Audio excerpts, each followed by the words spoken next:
Kula kadang-kadang niku kula angen-angen Mas. Kiai sepuh niku lah, mulang niku jane carane pripun lho. Koyone bocah niku ya ora tau diseneni dubar wae kok.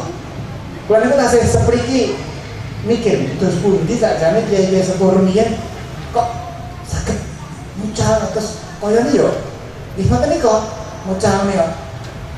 Angger Mas Al-Azkar kok angel tansih yo ngoten-ngoten niku biasa. Kok ini iso dadi terus mahabbah kalih ilmu, seneng kalih ilmu. Niku terus pundi carane niki?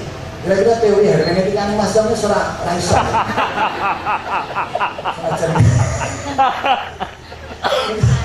Bener saged. Lah, sing paling menarik niku mengapa? Niki kula cerita sing paling terakhir. Suatu ketika Pak kira-kira badhe sholat subuh, saking dalem niku kula badhe medal papasan Mbah Yai Mufid. Bagaimana nomor ngajak menika? Langsung dicekel tangannya ditakoni. Biasanya Mbah Mufid itu kan kados tentara lajeng menawi takut kalian santri kan menggunakan bahasa Arab. Kayak malaikat Asma. Ini betek sama dicekel wis betek. Usai-usai sampai min aina kata pokoknya warna-warna sampai kata. Lah ketika mireng menika Mbah Yai Dahar niat saking dalem. Mireng swantenipun Mbah Yai Mufid. Lajeng Mbah Yai Mufid menika matur kaliyan Mbah Yai Dahar. Mas, santrimu ini kamare nanti. Terus Mbah Yai Dahar niku nuntuke teng kamar tengah niku sing napa angger udan banjiran. Niku mesti niku. Paling ndek sebabnya. Lah Mbah Yai Dahar, Mbah Yai Mufid niku kalian Mbah Dahar menika ngendika, oh, kono kuwi kamare wali kabeh lho Mas. Kalau Mas anu niku suka kamar niku Mas Airon kula kalian iki boten begini, Fathul Hadi. Kula nggih boten paham apa maksudnya terus beliau menapa mendengar ngendikanipun Mbah Mufid menika Mbah Dahar njeng suruh ngaten lajeng gandeng Mbah Mufid mlebet dhateng dalem. Kula pikir-pikir menawi antara lain ngeten iki carane Yai niku didik mulang rohanipun santri. Niki sakjane santri senajan wis dadi dosen ngono sing ngono-ngono kuwi lek dumeni ngono Mas saya. Aja utek wae sedih. Gede-gede. Niki saya kula merasakan ternyata hal-hal kecil seperti itu lho kok dadi wali tenan nek sak niki tak rasake ya dadi wali tenan wong saiki anake wis loro, Mas saya yo loro dadi wali kabeh. Menajan wali santri apa wali yatim itu ya wali. Ada kelas kadang-kadang dia ngalih kanca-kanca niku kare santri-santri Mbah Mufid ngono sampeyan niku nek ora ngakoni aku wali sampeyan menyaksikan kewaliane gurune sampeyan dhewe. Namun artosipun niki mboten persoalan wali dalam pengertian ilmu tasawuf. Ning kula yakin niki salah satu teknik. Jika terus mungkin mau didhawuhi kan Mas Airon didhawuhi kan pados referensi masalah terus didhawuhi nopo termasuk kula nembe beberapa wonten mriki didhawuhi mucal. Itu sebenarnya semua adalah teknik cara guru-guru kita mendidik kula lan panjenengan. Nah, mugi-mugi ingkang kados ngaten menika ning kula nggih yakin persepsi kula terhadap Mbah Dahar niki bisa jadi tidak tepat. Artosipun mesti ingkang dipun kersakaken Mbah Dahar langkung mulya, langkung agung tinimbang sedayanipun. Nek Gus Gofur nate cerita kan kiai duwe bio jare. Duwe bio ini kan ngerti roti muni Allah, ngerti roti Allah. Nah, suatu ketika bio ini ditekem napa kucing mati. Bendinten niku kaya-kaya kiai ini nangis. Muwun. Santri-santri memahami, wah Mbah Kiai susah ini bio ini mati. Ayo saiki urunan gitu kok bio meneh. Wah santri-santri urunan rumangsane Mbah Kiai ini susah mergo bione ditekem kucing itu. Wah urunan tenan gitu kok bioane diatur ke Mbah Kiai menika bio ingkang enggal gantos bio ingkang dipun tekem kucing kala wali. Nah Mbah Kiai ngendika, kowe iki yo pancen santri. Aku nangis iku ora mergo bioku ditekem kucing iku mati. aku ku gur kelingan. Angger biye ku tak menehi roti dipangan karo muni Allah, dipangan muni Allah. Loh, lemboso ditekem karo kucing lho. Kok ora iso muni Allah malah gur terus mati. Sapi ku mbayangno awakku dhewe. Aku ku gawane mulang kon Allah kon zikir kon eling nang Gusti Allah. Sok kira-kira nek ditekem karo malaikat sing jabut nyawa iku seiso Allah apa padha karo bioku iki. Santrine gek paham. Kula kinten penyawang kula dhateng Mbah Dahar nggih kados ngeten iki. Dados lebih dari ingkang kita tinggal. Insyaallah Mbah Dahar langkung mulya langkung agung tinimbang ingkang dipun tulis wonten buku niki. Kula yakin. Nek kira-kira Mbah Dahar gur ngene iki ngono ya. Nggih mboten patekan, tapi kula yakin mesti lebih dari persepsi ingkang dipun tulis wonten biografinipun menika. Mugi-mugi para santri-santri menika, para alumni tetap angkat mahabbah kalian para masyayikh, para dzurriyyah lan mugi-mugi tetap diparingi hidayah cinta kepada ilmu dan meneruskan jariah para masyayikh ila yaumil qiyamah. Amin ya rabbal alamin. Kirang langkung yo ageng samudra sami.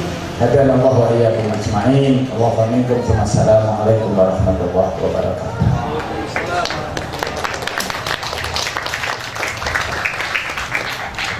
Terima kasih.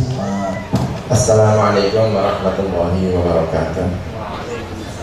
Bismillahirrahmanirrahim. Alhamdulillahirabbil alamin. Wassalatu wassalamu ala asyrafil anbiya'i wal mursalin sayyidina wa maulana Muhammadin wa ala alihi wa sahbihi ajmain wa ba'du. Yang terhormat keluarga besar Pondok Pesantren Nur Salam dan ada Mas Fahmi, Mas Ipon, oleh Fahmi Ipon, dan para pembicara yang ada di depan kita di panggung, Pak Sahiron, Bu Im, Mas Tantowi, Mas Wahyu, Mas Rifki, para alumni semuanya yang hadir di masjid ini. Mungkin saya yang paling kurang mengenal karena saya datang ke Kerapiak ini tahun 2005. Tahun 2005 Mbah Dahar sudah gerak. Saya menikah tahun 2005, sowan Mbah Dahar. Kemudian beberapa bulan kembali ke Mesir. Kemudian pulang, beliau sudah wafat. Jadi ya saya sebetulnya kurang mengenal. Kemudian kebetulan aja ini kenal dengan Pak Sahiron, sehingga ya diajak-ajak gitu ya, mau aja, dekat sini aja lah. Abi Maksum maksudnya biar jalan gitu aja. Kemudian saya dikasih buku, saya coba membaca murid-muridnya ini. Kemudian dapat pada kenal saya, ada Mas Wahyu. Saya kenal Mas Wahyu ini. Saya kenal baik karena sama-sama di Lembang, menantunya Gus Mus, ya sering ketemu. Insya Allah saya juga sering disuting sama Mas Wahyu ini. Saya juga kenal Mas Tantowi, saya juga tidak tahu, saya baru sadar kalau Mas Tantowi itu alumni sini. Oh, ternyata alumni sini tuh. Gitu kalau ngaku orang Aceh. Dari mana? Dari Aceh. Ada orang sini. Kemudian ada Zahir. Saya mencoba membaca tulisan tiga ini karena yang saya kenal, saya baca kira-kira profil kiai yang nurun kepada santrinya itu apa gitu. Maka saya baca Pak Sahiron, ya pantas lah. Jadi judulnya udah kelihatan, ada penelitian gitu itu kan udah kelihatan. Ya kira-kira memang. Jadi guru itu benar-benar tahu dengan muridnya. Saya juga sekarang jadi mengerti kenapa Mas Wahyu itu kok rambutnya gondrong. Saya pikir kenapa ya? Ini kan menantunya Rois Am, Nahdlatul Ulama. Tapi kalau nyunting itu rambutnya gondrong. Saya baru tahu jawabannya. Ternyata beliau itu disuruh mendekkan rambutnya Mbah Dahar. Makanya beliau itu paling itu mau dipotong kalau sama putranya Mbah Dahar. Makanya gondrong rambutnya itu pantas. Itu bukan potong-potong gitu. Ini saya baru sadar, ini teman saya nih. kalau ketemu di apa BlackBerry di Masya Allah ngomongannya itu nomor yang minta ampun ini yang samping saya ini nomor yang minta ampun. Kesannya aja angkar itu jamaknya zikir bukan angkat bukan dakar. Ini makanya bisa nomor kayak gini nih. Karena memang ternyata itu ada dalam bukunya ada ya. Jadi ketika ngaji angkar itu saya pikir oh ini berarti amalannya harus di ini. Amal kalau habis zuhur itu amalnya seperti ini, kalau ini ternyata yang diingat itu malah angkar itu jamaknya zikir bukan dakar. Yang diingat itu jamaknya dakar. Bisa ya, hanya pas kalau saya kira pada siang hari ini salah satu guru top itu memang harus mengerti muridnya, hingga kesannya juga macam-macam ya, ada yang penelitian, ada yang kesan tentang keluarga, nah ini kemudian ada kesan tentang ya, berbagai macam seperti itu. Makanya kalau ditanya mengenai dulu ya, tanya tentang Nabi Muhammad SAW, juga mesti muridnya kesannya juga macam-macam. Kalau ditanya gimana sholatnya Nabi, wah Nabi sholatnya panjang sekali. Ya, maklum kesannya ketika sholat sama Nabi itu sholatnya pas panjang. Tapi ada juga yang ditanya Nabi sholatnya gimana, wah pendek. Ya karena tahu muridnya ini sukanya sholat pendek, makanya diajak sholat yang pendek-pendek. Ada yang sedengan-sedengan. Itu salah satu kesan yang menarik bagi guru-guru itu, mesti mengetahui tentang muridnya. Ini juga saya juga membaca bahwa Mbah Dalhar itu penjaga hafalan Al-Quran, penjaga tentang haflah ini ya. Karena orang pertama yang menarik Al-Quran dari Mekah itu adalah Mbah Munawir. Mbah Munawir itu generasi, ada dua atau berapa, tapi salah satunya adalah Mbah Munawir. Orang Indonesia pertama yang menghafal Al-Quran Sab'ah Qiraah itu Mbah Munawir. Mbah Munawir itu punya guru namanya Syekh Mahfud At-Tirmuzi. Syekh Tirmuzi itu juga hafal Al-Quran Qiraah Sab'ah. Syekh Mahfud At-Tirmuzi itu punya guru namanya Ad-Dimyati. Ad-Dimyati anaknya Ad-Dimyati. Ad-Dimyati yang pertama itu adalah orang Mesir yang kemudian pindah. Punya kitab namanya Ithafu Fadha'ilul Asyarah yang fil Qiraatil Arba'atash. Jadi Mesir kemudian Syekh Mahfud At-Tirmuzi itu Mbah Munawir. Syekh Mahfud At-Tirmuzi itu saya kira ini kalau ditulis nanti kalau misalnya ada apa namanya silsilah nasab gitu ya, silsilah keilmuan. Syekh Mahfud At-Tirmuzi itu selain pinter qiraah, Sab'ah Qiraah itu juga ahli fikih. Karyanya, masya Allah, itu dibuat parodi sekarang diterbitkan di Saudi itu kalau tidak salah ada 10 jilid atau berapa, itu Syekh Mahfud At-Tirmuzi. Itu orang termas. Ketika beliau wafat, jadi punya guru, yang Munawir punya guru itu alim fikih, tapi sekaligus hafal Al-Quran dengan 7 bacaan. Ketika beliau wafat, Syekh Mahfud At-Tirmuzi, itu anaknya Kiai Muhammad itu masih kecil. Karena khawatir, maka Kiai Muhammad itu dia tarik oleh Kiai Munawir dibawa ke Kerapian. Ketika sampai dibawa ke Kerapian itu kemudian dikembalikan ke Termas, tapi kemudian dikembalikan lagi ke Kerapian untuk dididik kepada Mbah Munawir. Sehingga memang benar-benar santrinya Kiai Muhammad itu. Ini kalau menurut cerita orang tua saya, Kiai Maimun, Kiai Munawir itu punya cita-cita mengkader generasi-generasi fikih. Karena sementara ini Kerapian dikenal sebagai ahli Quran. Karena itulah kepengen mencetak generasi-generasi fikih. Nah, saya melihat salah satu kader itu adalah pertama tentu saja adalah mengambil menantu Kiai Ami Maksum. Dan kemudian salah satu yang dikader itu adalah, kalau saya melihat itu ya, Mbah Dalhar. Mbah Dalhar itu saya kira adalah kader dari Mbah Munawir bagian fikih. Saya kira, menurut saya kurang, tapi saya kira itu. Tetapi bagaimanapun Badalhar itu tetap keluarga kerabat, keluarga Al-Quran. Dan itu kalau misalnya dianggap, misalnya ditulis sebagai penjaga Al-Quran, itu juga suatu hal yang luar biasa, tetapi juga sebagai fikih. Jadi Al-Quran tapi juga sekaligus fikih. Ini saya kira ciri yang tidak bisa dihilangkan.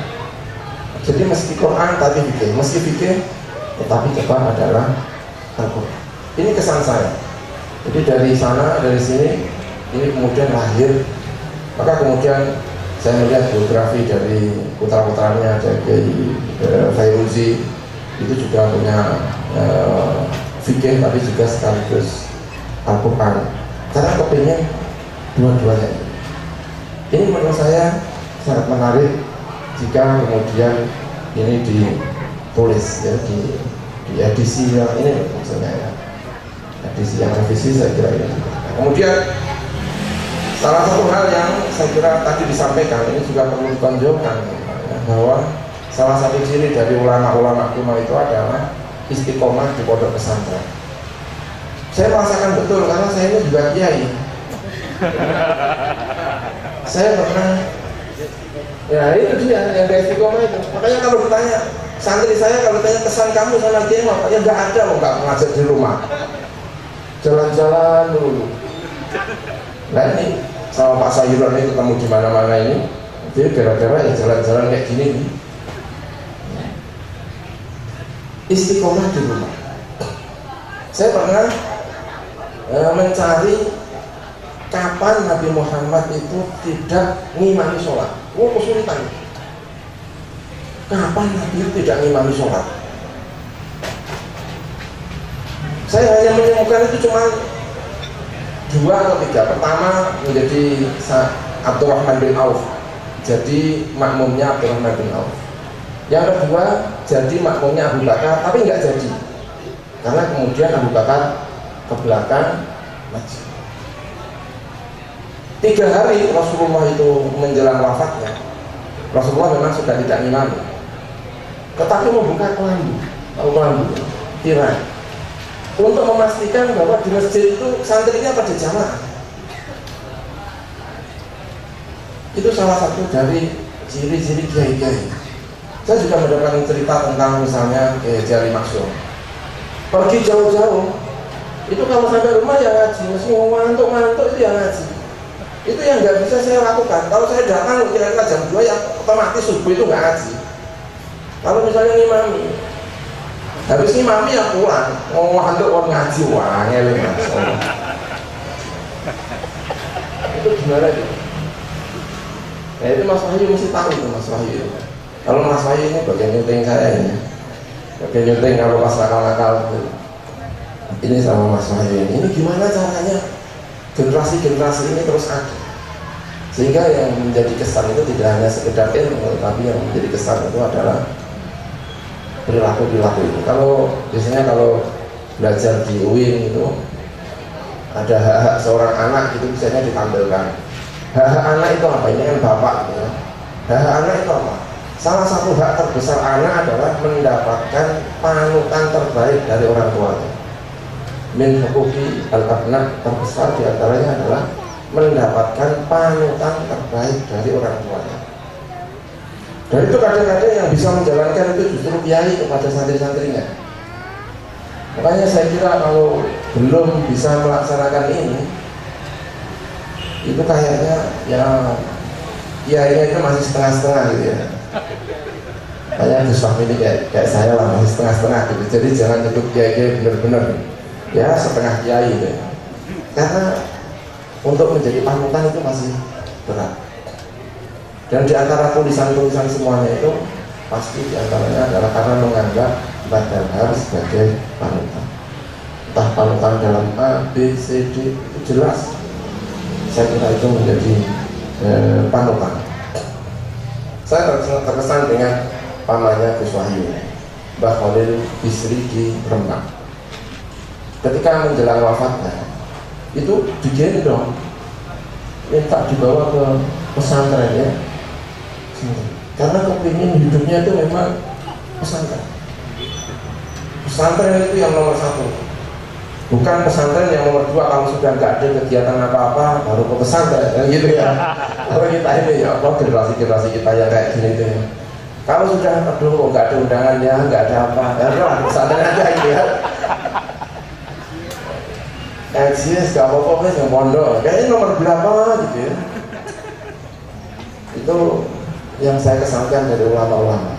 Nah, itu juga ada yang tersisa di sini itu yang saya benar-benar terkesan. Karena saya itu sebelum pindah itu kan ketua LBM Jogja. Ketua LBM Jogja. Saya terus terang ngiri dengan tulisan Pak Sairon itu. LBM itu yang datang kiai-kiai. Kiai-kiai yang datang, ada Mbah Zainal datang, Mbah Warsum datang, Mbah ini datang, Mbah ini datang. Saya memimpin LBM selama 1,5 tahun atau 2 tahun di Jogja ini. Yang datang itu teman-teman saya sendiri. Gak ada yang kiai-kiai, kalau diundang gak datang. Gak datang nih, ya Allah. Saya kok ngiri, kok zaman semono. Karena fatwa itu bukan soal hanya sekedar hukum. Fatwa itu soal otoritas. Itu fatwa. Nah kalau yang mengeluarkan fatwa itu, kalau bahasa lembaganya kebek itu ya. Nah yang potongannya kebek diri kalau mengeluarkan fatwanya mungkin benar, tapi siapa yang mau dengar? Tapi bayangkan kalau yang basuh masalah itu Mbak Dalha, Mbak Zainal, kemudian Mbak Yazari, Mbak Yai, sudah otomatis itu punya umat ini punya. Nah sekarang itu yang basuh masalah entah datang dari mana ya, yang basuh masalah ya termasuk saya itu entah datang dari mana gitu. Tiba-tiba mengeluarkan fatwa, oh udah akhirnya digodok fatwa, ada kiai besar mengeluarkan itu fatwa kurang benar, itu mandek dekat begitu saja. Coba kalau yang datang itu ulama-ulama, kiai-kiai, pengasuh pesantren di Jogja kemudian mengeluarkan fatwa, siapa yang mau berani dekat? Mereka punya umat.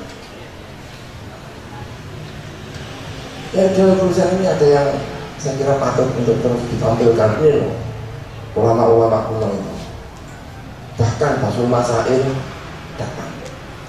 Persoalannya tidak hanya sekedar menyelesaikan masalah, tetapi soal otoritas mengeluarkan. Nah, saya kira itu yang bisa saya sampaikan ya. Mungkin saya mohon maaf ini, mungkin paling ini ya kurang. Terima kasih, saya mohon maaf sebesar-besarnya. Assalamualaikum warahmatullahi wabarakatuh. Terima kasih atas kesempatan yang diberikan. Perkenalkan, nama saya Halimatul Nisa.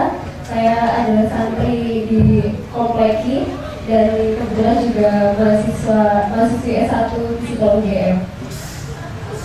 Dan pertama saya ingin menyampaikan apresiasi saya terhadap biografi Bahdil Harun ini. Saya kira dari kemasan buku yang ditulis itu sudah sangat bisa untuk fragmen sisi-sisi unik dan emosional dalam pengalaman terkait dengan Bahdil Harun ini. Tapi kemudian dari cerita-cerita yang sederhana itu timbul pertanyaan saya lebih lanjut. Misalnya cerita Pak Sahiro tentang bagaimana Mbah Dahar itu mengajak Pak Sahiro untuk kemudian melakukan penelitian. Kenapa kemudian Mbah Dahar bisa melakukan itu? Apa kemudian mungkin bagaimana perjalanan intelektual beliau? Apakah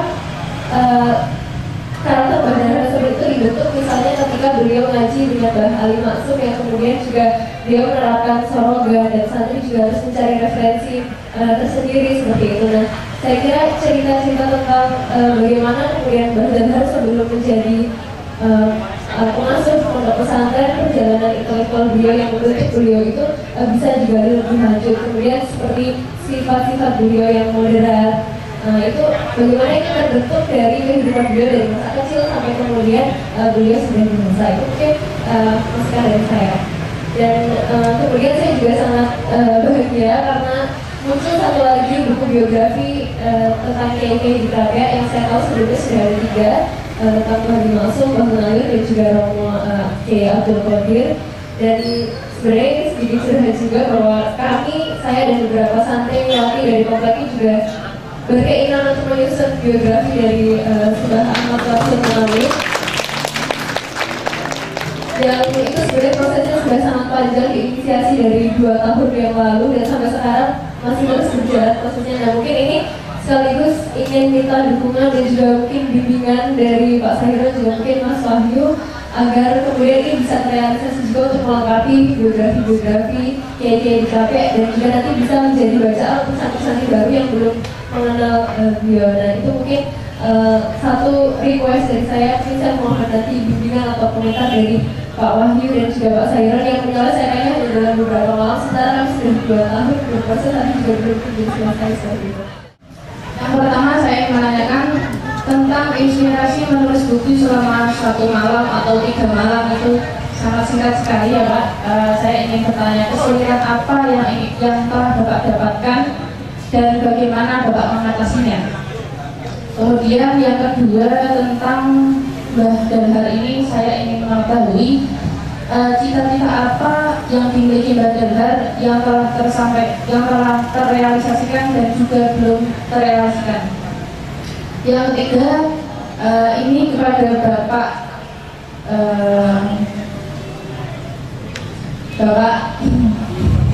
Pak Wahyu, saya ingin bertanya mengenai pengeditan yang secara ekstrim tadi.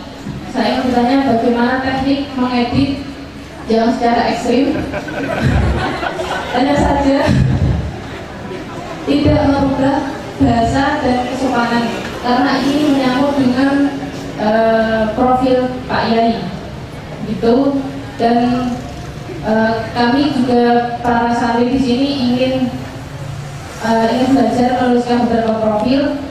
Ada teman kami dan juga mohon doanya juga saya ingin menuliskan profil tentang Mbah Kiai Zainal dan Mbah Kiai Rafiq yang lain.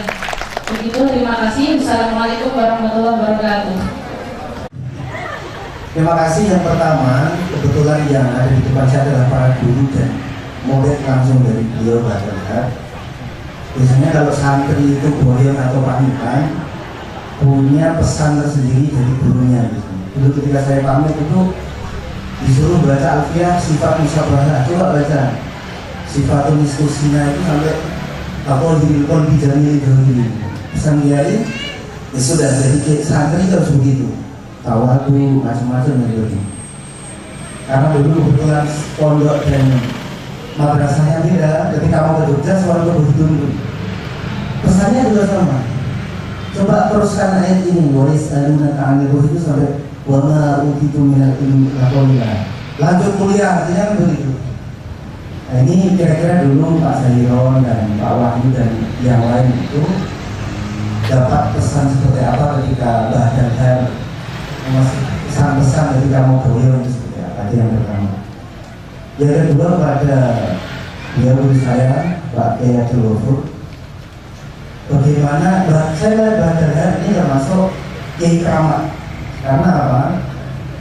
Beliau ayahnya seorang kiai besar, bisa menelurkan anak-anak yang juga kiai-kiai dan cucu-cucu yang juga kiai. Ini bukan persoalan gampang sulit. Bapaknya kiai, anaknya kiai, cucunya kiai, mungkin cicit-cicitnya juga kiai. Itu kira-kira resepnya seperti apa? Karena kalau di tradisi sarang juga kiainya keramat-keramat juga itu.